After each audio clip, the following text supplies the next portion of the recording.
Hello aspirants, welcome back to India for IAS. ಕನ್ನಡದಲ್ಲಿ current affairs ಅನ್ನು ಪ್ರಸ್ತುತಿಪಡಿಸುವ ಸರಣಿಗೆ ನಿಮ್ಮೆಲ್ಲರಿಗೂ ಸ್ವಾಗತ. ನಾನು ಶಿವಲಿಂಗಯ್ಯಕ್ಕೆ. ಸೊ ನಾವು ಇವತ್ತು ಡಿಸ್ಕಸ್ ಮಾಡೋದಕ್ಕಿಂತ ಹೊರಟಿರೋ ಟಾಪಿಕ್ ಬಂದು ಭಾರತದ ನೂತನ ರಾಮ್ಸಾರ್ ತಾಣಗಳು ಅಥವಾ ಸೈಟ್ಸ್ಗಳ ಬಗ್ಗೆ.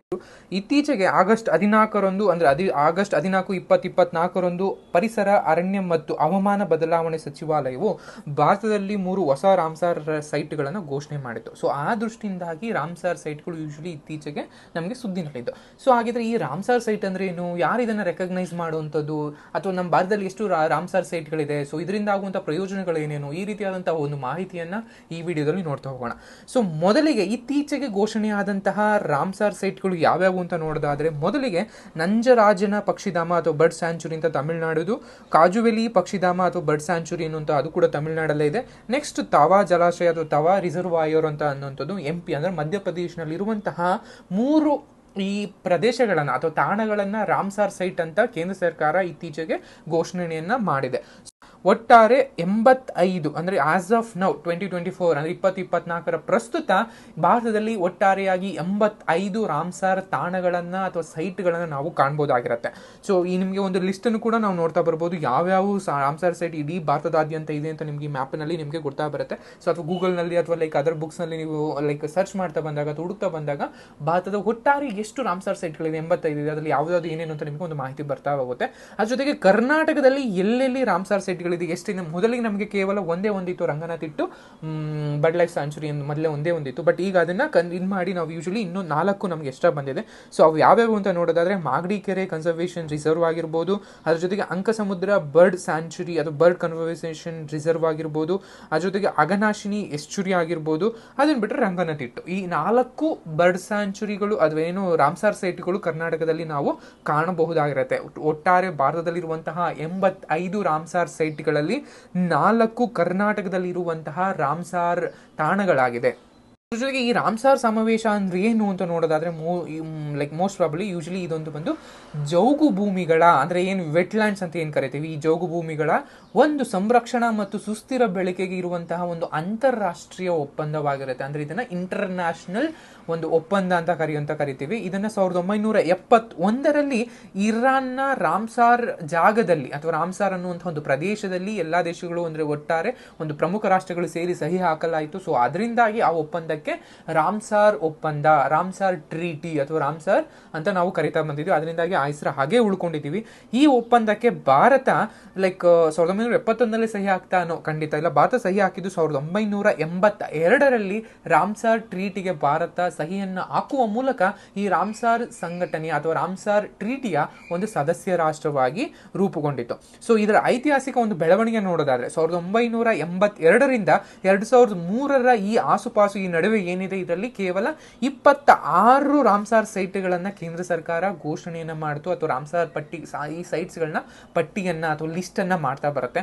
ಬಟ್ ಅದರ ನಂತರದಲ್ಲಿ ಅಂದ್ರೆ 2014ರಿಂದ 2024 ಬರೋಬ್ಬರಿ 20 ವರ್ಷಗಳ ಈ ಗ್ಯಾಪ್ ನಲ್ಲಿ ಬರೋಬ್ಬರಿ 59 ರಾಮ್ಸಾರ್ ಸೈಟ್ಗಳನ್ನ ಲಿಸ್ಟ್ ಅನ್ನ ಕೇಂದ್ರ ಸರ್ಕಾರ ಮಾಡಿದೆ ಅಥವಾ ಒಂದಷ್ಟು ಪ್ರದೇಶಗಳನ್ನ ರಾಮ್ಸಾರ್ ತಾಣಗಳು ಅಂತ ಗುರುತಿಸಿದೆ. ಸೊ ಆ ಮೂಲಕ ನಮ್ಮ ಭಾರತ ಪ್ರಪಂಚದ ಬೇರೆ ಯಾವುದೇ ರಾಷ್ಟ್ರಗಳಿಂದ ಕೂಡ ತಾನು ಕೂಡ ಈ ವೆಟ್ಲ್ಯಾಂಡರ್ ಕನ್ಸರ್ವೇಷನ್ ಮಾಡೋದ್ರಲ್ಲಿ ಅಥವಾ ಈ ಜೌಗು ಭೂಮಿಗಳನ್ನ ಅಥವಾ ಈ ತೇವ ಭೂಮಿಗಳನ್ನ ನಾವು ಕನ್ಸರ್ವ್ ಮಾಡೋದ್ರಲ್ಲಿ, ಸಂರಕ್ಷಣೆ ಮಾಡೋದ್ರಲ್ಲಿ ನಾವು ಕೂಡ ಹಿಂದೆ ಉಳಿದಿಲ್ಲ, ನಾವು ಮುಂದಿದ್ದೀವಿ ಅಂತ ತೋರಿಸ್ಕೊತಾ ಬಂದಿದೆ.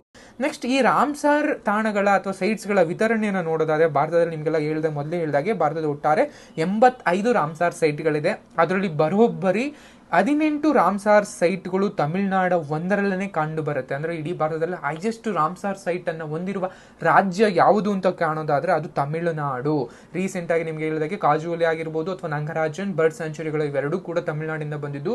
ಇವೆರಡನ್ನೂ ಸೇರಿದ್ರೆ ಬರೋಬ್ಬರಿ 18 ರಾಮ್ಸಾರ್ ಸೈಟ್ಗಳು ತಮಿಳುನಾಡು ಒಂದರಲ್ಲೇ ಕಾಣ್ತೀವಿ ನಾವು. ನೆಕ್ಸ್ಟ್ ಬರುವಂತ ಎರಡನೇ ರಾಷ್ಟ್ರ ಉತ್ತರ ಪ್ರದೇಶದಲ್ಲಿ ಕೂಡ ಬರೋಬ್ಬರಿ 10 ರಾಮ್ಸಾರ್ ಸೈಟ್ಗಳನ್ನ ಲಿಸ್ಟ್ ಮಾಡಲಾಗಿದೆ. ಆ ಮೂಲಕ ಅದು ಎರಡನೇ ಒಂದು ಸ್ಟೇಟ್ ಆಗಿ ಕಾಣ್ತಾ ಬರ್ತೀವಿ. ಇನ್ನು ಕರ್ನಾಟಕದಲ್ಲಿ ನಿಮ್ಗೆ ಮೊದಲೇ ಹೇಳಿದಾಗೆ 4 ರಾಮ್ಸಾರ್ ಸೈಟ್ಗಳನ್ನ ಕರ್ನಾಟಕದಲ್ಲಿ ನಾವು ಕಾಣ್ತಾ ಬರ್ಬೋದಾಗಿದೆ. ಇನ್ನು ವರ್ಲ್ಡ್ ಲೆವೆಲ್ ಅಲ್ಲಿ ನೋಡೋದಾದ್ರೆ ಅಂದ್ರೆ ಜಾಗತಿಕವಾಗಿ ಹೋಲಿಕೆಯನ್ನ ನೋಡೋದಾದ್ರೆ, ಭಾರತವು ದಕ್ಷಿಣ ಏಷ್ಯಾ ರಾಷ್ಟ್ರಗಳನ್ನ, ಈ ಸೌತ್ ಏಷ್ಯಾ ಕಂಟ್ರೀಸ್ ಅಂತ ಏನ್ ಕರಿತೀವಿ, ಈ ರಾಷ್ಟ್ರಗಳಲ್ಲಿ ಅತಿ ಹೆಚ್ಚು ರಾಮ್ಸಾರ್ ಸೈಟ್ಗಳನ್ನ ಹೊಂದಿದೆ ಅಂತಾನೆ ನಾವು ಹೇಳ್ತಾ ಬರ್ಬೋದು. ಆದ್ರೆ ಪ್ರಪಂಚದಲ್ಲಿ ಯಾವ ದೇಶ ಅತಿ ಹೆಚ್ಚು ರಾಮ್ಸಾರ್ ಸೈಟ್ಗಳನ್ನ ಹೊಂದಿದೆ ಅಂತ ನೋಡೋದಾದ್ರೆ UK.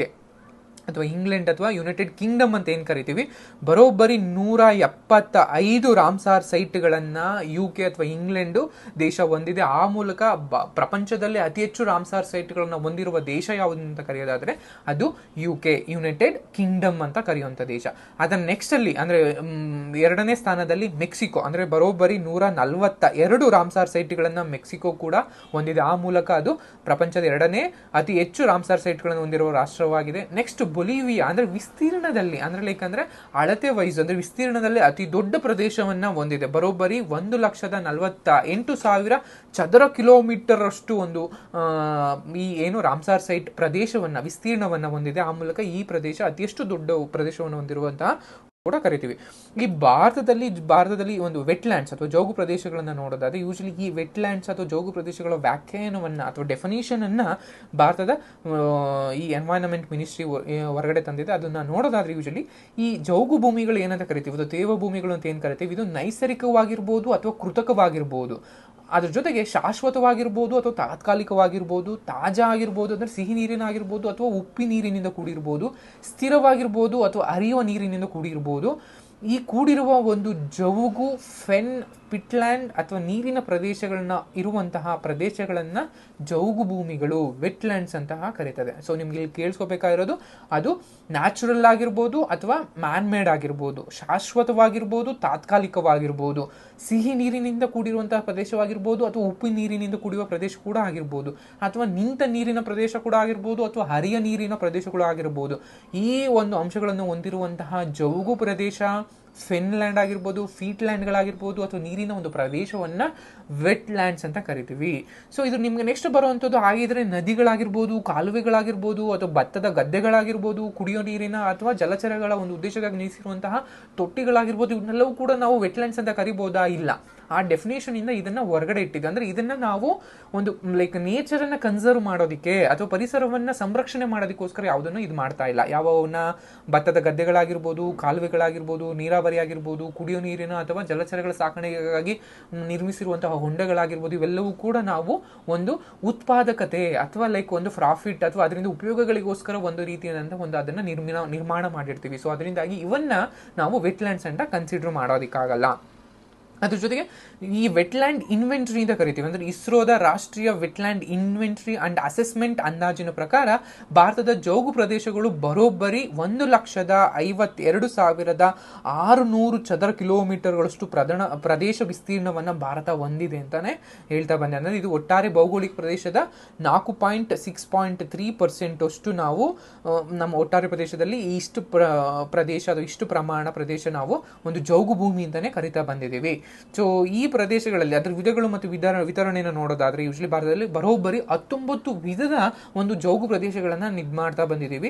ಈ ಜೋಗು ಪ್ರದೇಶಗಳ ಅಡಿಯಲ್ಲಿ ಗುಜರಾತ್ ಅತಿ ದೊಡ್ಡ ಪ್ರದೇಶವನ್ನ ಹೊಂದಿದೆ. ಯಾಕೆಂದ್ರೆ ನಮಗೆಲ್ಲ ಗೊತ್ತಿದ್ದಂಗೆ ಕಚ್ ಅಂಡ್ ರನ್ ಆಗಿರ್ಬೋದು ಅಥವಾ ಕ್ರೀಕ್ಲಾಗಿರ್ಬೋದು, ಈ ಎಲ್ಲ ಅಂಶಗಳಿಂದಾಗಿ ಗುಜರಾತ್ ಅತಿ ದೊಡ್ಡ ಪ್ರದೇಶ ಅಥವಾ ಈ ರಾಮ್ಸಾರ್ ಸೈಟ್ಗಳನ್ನ ಅಥವಾ ಜೋಗು ಭೂಮಿಗಳನ್ನು ಹೊಂದಿರುವಂತಹ ಪ್ರದೇಶಗಳು ಅತಿ ದೊಡ್ಡ ಪ್ರದೇಶವಾಗಿದೆ. ಆ ನಂತರದಲ್ಲಿ ಆಂಧ್ರ ಪ್ರದೇಶ ಆಗಿರ್ಬೋದು, ಉತ್ತರ ಪ್ರದೇಶ ಅಂಡ್ ಪಶ್ಚಿಮ ಬಂಗಾಳ ಯಾಕೆ ಇದ್ರಲ್ಲಿ ಬರ್ತದೆ ಅಂದ್ರೆ ಯೂಶಲಿ ನಿಮಗೆ ಸುಂದರ್ ಬನ್ಸ್ ಅಂತ ಕರಿತೀವಿ. ಇದು ಕೂಡ ನಾವು ಯೂಶಲಿ ಮ್ಯಾಂಗ್ರೋವ್ ಜೊತೆಗೆ ಅದ್ರ ಜೊತೆ ವೆಟ್ಲ್ಯಾಂಡ್ ಕೂಡ ನಾವು ಅದನ್ನ ಕನ್ಸಿಡರ್ ಮಾಡ್ತಾ ಬರ್ತೀವಿ. ಈ ವೆಟ್ಲ್ಯಾಂಡ್ಸ್ಗಳ ಅಥವಾ ಜೋಗುಭೂಮಿಗಳ ಪ್ರಾಮುಖ್ಯತೆ ಅಥವಾ ಇಂಪಾರ್ಟೆನ್ಸ್ ಏನೇನಂತ ನೋಡೋದಾದ್ರೆ ಪರಿಸರ ಪ್ರಾಮುಖ್ಯತೆ ಅಂತ ಕರಿತೀವಿ. ಅಂದ್ರೆ ಲೈಕ್ ಯೂಶಲಿ ನೇಚರ್ ಪರ್ಸ್ಪೆಕ್ಟಿವ್ ಇಂದ ಅಥವಾ ಎನ್ವೈರನ್ಮೆಂಟ್ ಪರ್ಸ್ಪೆಕ್ಟಿವ್ ಇಂದ ತುಂಬಾನೇ ಇಂಪಾರ್ಟೆಂಟ್. ಯಾಕೆ ವಲಸೆ ಪಕ್ಷಿಗಳು ಅಂದ್ರೆ ಯೂಶಲಿ ನಾವು ಮೈಗ್ರೇಟೆಡ್ ಬರ್ಡ್ಸ್ ಅಂತ ಏನ್ ಕರಿತೀವಿ, ಈ ವಲಸೆ ಪಕ್ಷಿಗಳಿಗೆ ಉತ್ತರ ಪ್ರದೇಶ ಆಗಿರ್ಬೋದು, ಗುಜರಾತ್ ಆಗಿರ್ಬೋದು, ಈ ಉತ್ತರ ಪ್ರದೇಶ ಮತ್ತು ಗುಜರಾತ್ ನಲ್ಲಿರುವಂತಹ ವೆಟ್ಲ್ಯಾಂಡ್ಗಳು ತುಂಬಾ ನಿರ್ಣಾಯಕವಾದಂತಹ ಒಂದು ಪ್ರದೇಶ ಅಂತಾನೆ ಅಥವಾ ನಿರ್ಣಾಯಕವಾದಂತಹ ಜೋಗು ಪ್ರದೇಶಗಳಂತಾನೆ ಕನ್ಸಿಡರ್ ಮಾಡ್ತೀವಿ. ಅದ್ರ ಜೊತೆಗೆ ಮಣ್ಣಿನಲ್ಲಿ ಇರುವಂತಹ ಇಂಗಾಲ ಸಾಂದ್ರತೆ ಅಂದ್ರೆ ಈ ಆಂಧ್ರ ಭೂಮಿಗಳು ಅಥವಾ ಆರ್ದ್ರ ಭೂಮಿಗಳು ಅಥವಾ ಲೈಕ್ ಯೂಶಲಿ ಜೋಗು ಭೂಮಿಗಳು ಅಂತ ಏನ್ ಕರಿತೀವಿ, ಅತಿ ಹೆಚ್ಚು ಮಣ್ಣಿನ ಒಂದು ಇಂಗಾಲ ಸಾಂದ್ರತೆಯನ್ನು ಹೊಂದಿರುತ್ತೆ. ಅಂದ್ರೆ ಇಂಗಾಲ ಡೈಆಕ್ಸೈಡ್ ಅನ್ನು ಹೊರಸೂಸುವಿಕೆಯನ್ನ ಬಫರಿಂಗ್ ಮಾಡುವುದಲ್ಲಿ ಪ್ರಮುಖ ಪಾತ್ರವನ್ನ ಈ ವೆಟ್ಲ್ಯಾಂಡ್ಗಳು ವಹಿಸ್ತಾ ಬರ್ತವೆ. ಸೊ ಅದರಿಂದಾಗಿ ತುಂಬಾನೇ ಇಂಪಾರ್ಟೆಂಟ್.